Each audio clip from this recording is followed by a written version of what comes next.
Ever found yourself saying yes when you really wanted to say no?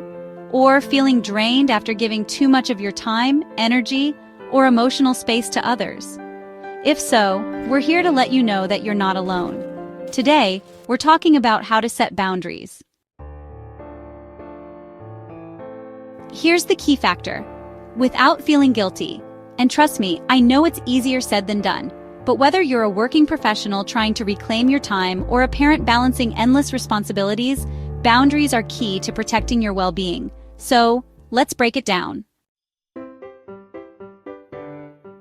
Let's be real, why do so many of us struggle so much with boundaries?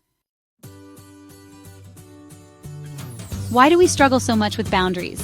Guilt, fear of disappointing others, or even just not knowing how to say no without being perceived as rude?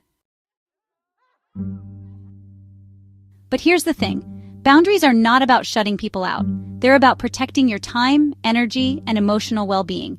Research shows that poor boundaries can lead to burnout, resentment, and even physical symptoms like chronic stress and fatigue. Setting boundaries isn't selfish, it's necessary self-care. If it helps, think of it as a mandatory job duty in this career of life. So what are the moments when our boundaries get tested the most? Let's go through 3 common scenarios. Scenario 1, the workplace overload.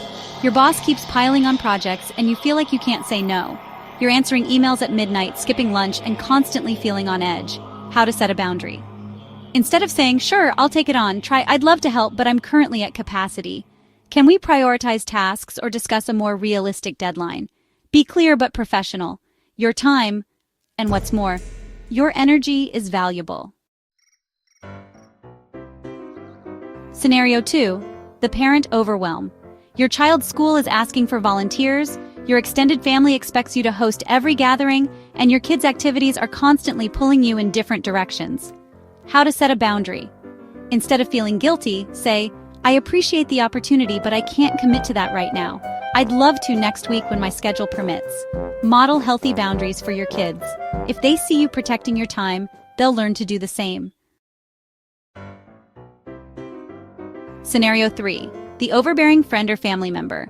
You have a friend or relative who always unloads their problems on you, calls at all hours, and expects you to be their emotional support system 24/7. How to set a boundary. Instead of absorbing their stress, say, "I care about you, but I can't always be available." Have you considered talking to a therapist or journaling about this? Remember, it's okay to support someone without being their only source of support.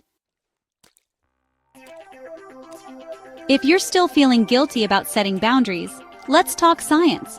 Studies show that people with strong boundaries experience lower stress, better mental health, and even stronger relationships. Why? Because boundaries create clarity. They help you show up as your best self rather than a drained, resentful version of yourself. A study in the Journal of Occupational Health Psychology found that employees with clear work-life boundaries reported higher job satisfaction and lower stress. Research in the Journal of Family Psychology shows that parents who set limits feel less parental burnout and have stronger bonds with their children.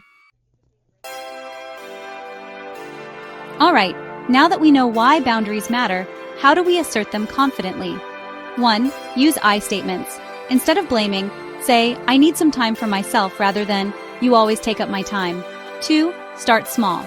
Practice setting small boundaries first, like turning off work notifications after 6 p.m. 3. Be consistent. If you let people push your boundaries once, they'll keep doing it. Stand firm. 4. Remind yourself, you're not responsible for others' reactions. If someone gets upset because you set a boundary, that's their reaction to manage, not yours. 5. Practice self-compassion. Give yourself permission to protect your peace. At the end of the day, boundaries aren't walls. They're guidelines for how you want to be treated. And setting them doesn't make you mean, selfish, or unkind. It makes you someone who values their time, energy, and emotional well-being. So, what's one boundary you need to set today? Drop it in the comments below. I'd love to hear from you. And if this video resonated with you, don't forget to like, subscribe, and share with someone who might need to hear this message. Until next time, take care of yourself. You deserve it.